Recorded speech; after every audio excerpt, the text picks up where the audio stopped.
remember the Magic, Southeast Melbourne Magics, has had it all over Adelaide for a while.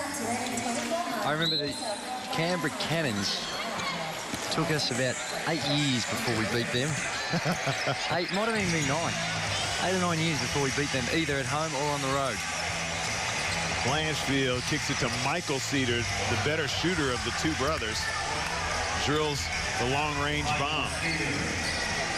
Early signs, Steve. He who plays any defense will have the advantage on this one, because both teams just being very polite on the defensive end. We haven't seen really anything other than a bit of pressure by Luke Cooper and Luke Martin early on up the floor. No one really coming out there and pushing the offense out of something they want to do.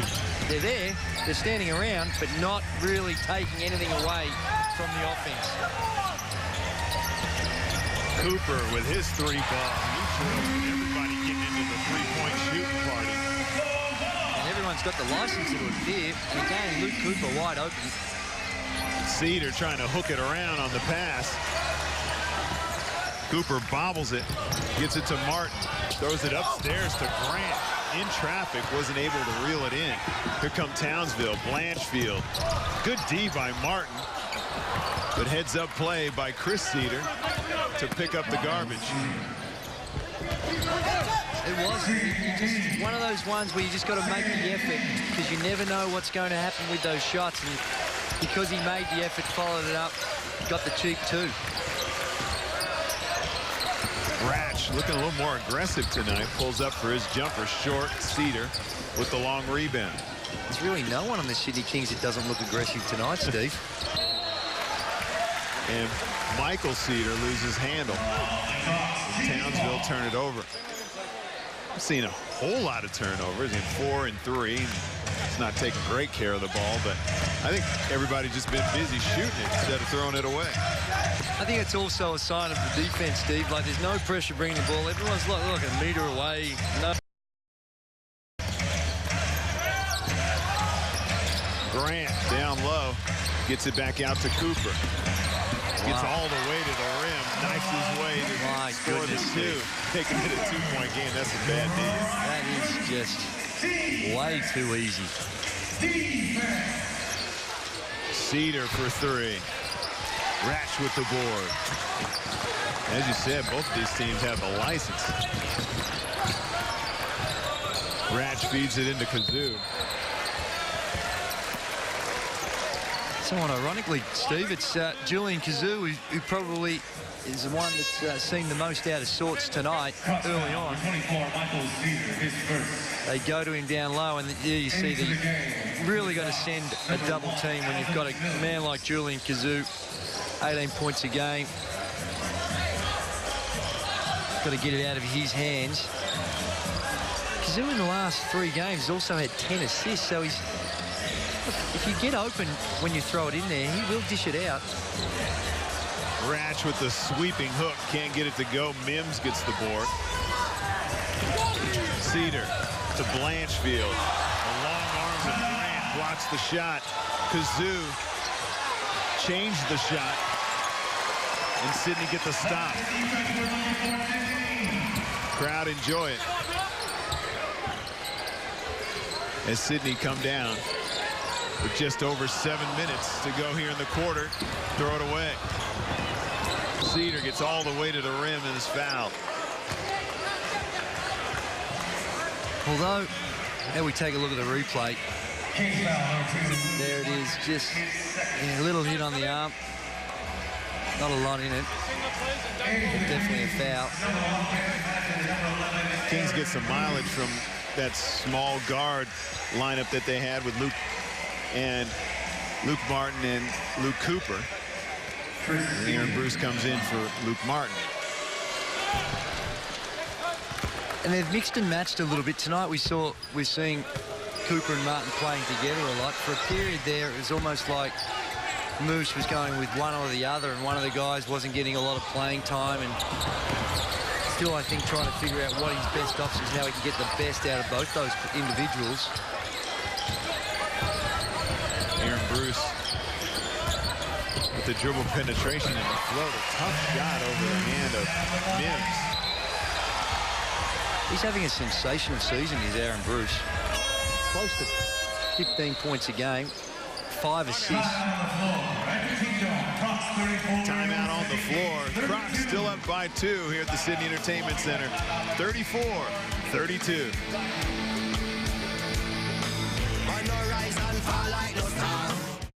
Hungry Jack's introduces premium choices. To show you how tasty they are, we've added multiple camera angles to our Swiss cheese, a big sizzling effect to our new extra thick Angus beef, our tricky focus pull to our juicy mushrooms. We're so proud of these ingredients, we've included them all in the name. Introducing the Swiss Mushroom Angus XT and the Barbecue Bacon Angus XT. Part of our new Better Tastes menu. Hungry Jack's makes it better. Working from strong side to weak side. The more we make them shift from strong side to weak side, they lose their responsibilities, okay? Move the ball and move bodies, okay?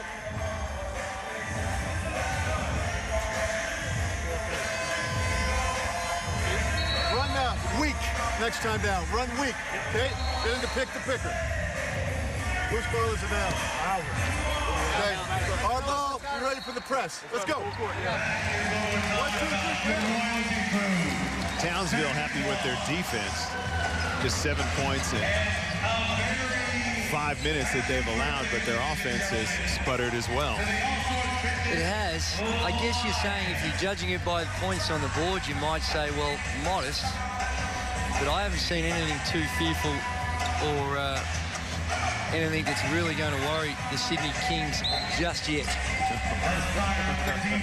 Defensively, you mean? Yes. Yeah. They're not striking any fear in them. Not just yet. But they have stopped the bleeding a little bit. Kings in that 2-3 zone. Ben Allen gets a little space. Comes up short on his jump shot. Bruce to Magin. Grant trying to jam everything. Misses the mark. Mims pull-up jump shot. That looked pretty. He's in the zone tonight, Steve. Alvin Mims, 5 of 6. He's in the double figures. He's got the 10 points and the 3 rebounds. Bruce to Grant. He's got space. Maybe should have gone up with 2 hands on that one. Look at the attempt, the athleticism almost got there. Jerry Grant, full credit for him for even trying that. And here we see down low, as you mentioned, just with the one hand, the sacrificial foul by Cedar, just so he doesn't get posterized. He just commits the foul, puts him to the line. Jerry Grant, what a specimen. Just in terrific shape. Great athlete.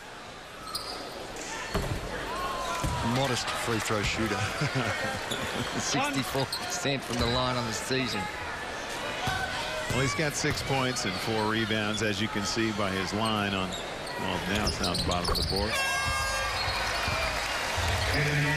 But he makes some healthy contributions. His length, I tell you what, the game would get a lot easier if you're built like that.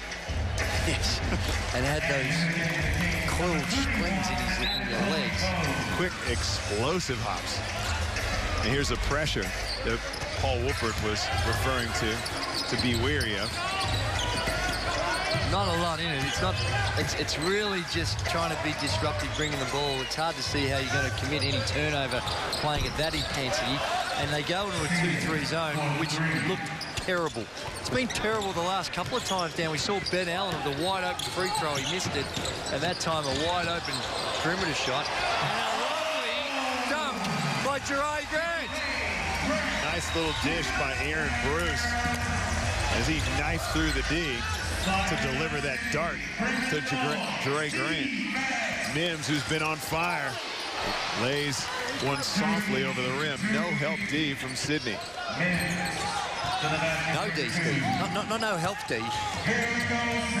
No D. Grant finds Magin for 3. That's long. Blanchfield 1 on 4. And he likes it, goes with a reverse layup that's no good, too long.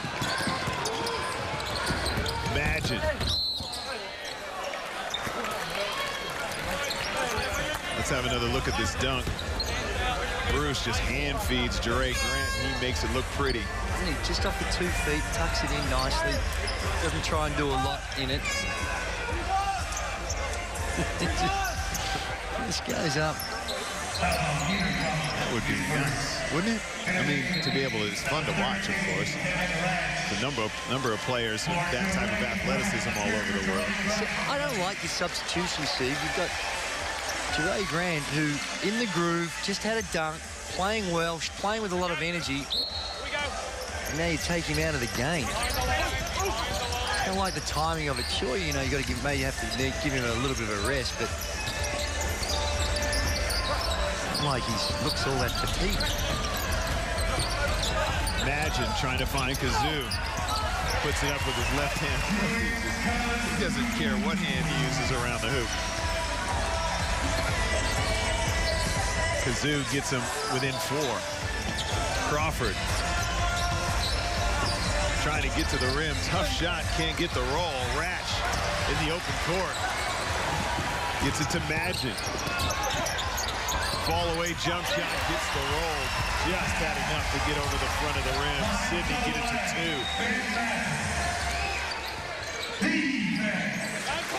2. Crawford on a give and go. Good help by Kazoo. Mims with the medium range jumpers short. Magin hustles and grabs the board. Sidney have an opportunity to get the tie.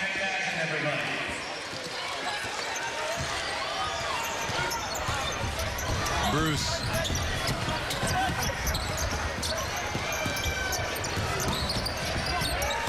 Magin, shot clock down to 5. Gets a good look at the three-point line and he smashes it down. Sidney take the 1-point lead. And good recognition by Julian Kazoo. They send the double down. You got to come a lot more aggressive, but the weak side rotation needs to get there to rotate on a great shooter like Magin. Schenscher with the hook. That's no good. Ratch with the board. Less than 3 to go till halftime. Sidney up 1. Kazoo on a nice find by Aaron Bruce. Doing a great job of quarterbacking his team and getting all his teammates some good touches.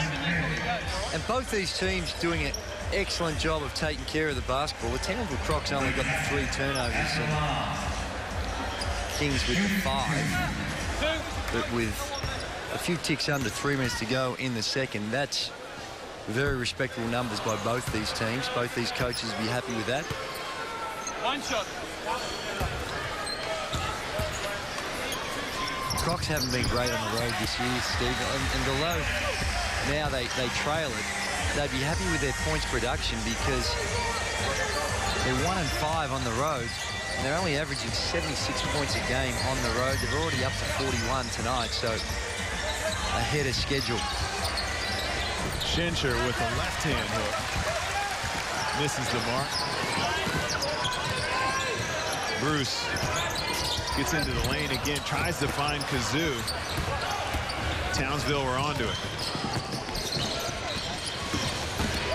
Gill. He comes up short. Schenscher with the offensive rebound and the putback. He's fouled. He'll go to the line. That's on Julian Kazoo.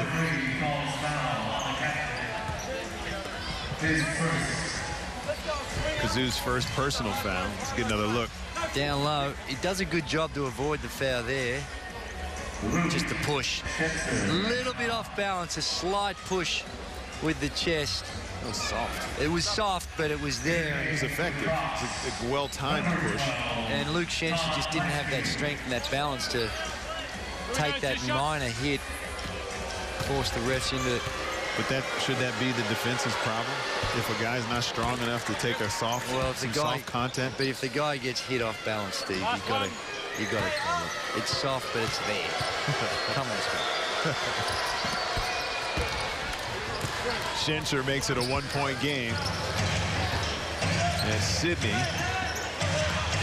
who are shooting the ball at 7 for 12 outside the three-point line. And that has kept them in the game. Cross-court pass is stolen by Blanchfield. In the center. To Gill. His long-range three is good. Did not look like missing that one. Still a dangerous player, even though he doesn't shoot it great percentage-wise. A little 2-3 zone by the Townsville Crocs as they try to camouflage what's been some fairly ordinary defense. Bruce for three. Ratch keeps it alive. Ratch takes one to the head. Yep, come in.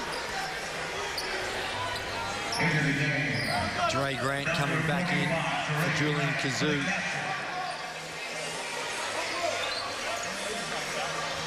I think Ratch looked over the bench, saw someone get up, thought he was coming out.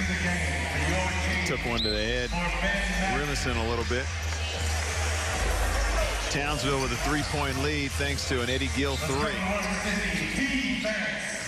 Last time down. I think Luke Martin's come in for the wrong guy because Ben Madgen's just gone straight back to the scorer's table to check back in. Martin to Bruce. He turns the corner, gets to the rim, and somehow gets that thing close. He shot it about 15 feet up in the air.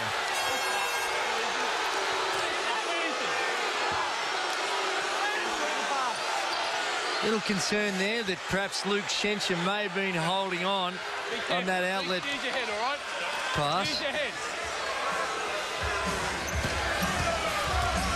Less than a minute to go. Gill gets the bump, no call, kisses it off the backboard. Gill scored the last 5 points to give Townsville a 5-point lead. This 2-3 zone by the Crocs has just been disruptive enough to take away some of the perimeter three-point shooting of the Luke Martin, of the Sydney Kings, as Luke Martin almost made a liar of me, but getting a lot of some good stops now with that zone. The Crocs, as they hold it up for the last shot of the quarter. Gill. Little pick and pop with Jacob Holmes, perfectly executed. And Townsville have scored the last 8 as Luke Martin shoots the three-quarter court bomb, comes up with a blank. Townsville 51-43 here at halftime as they score the last 8 points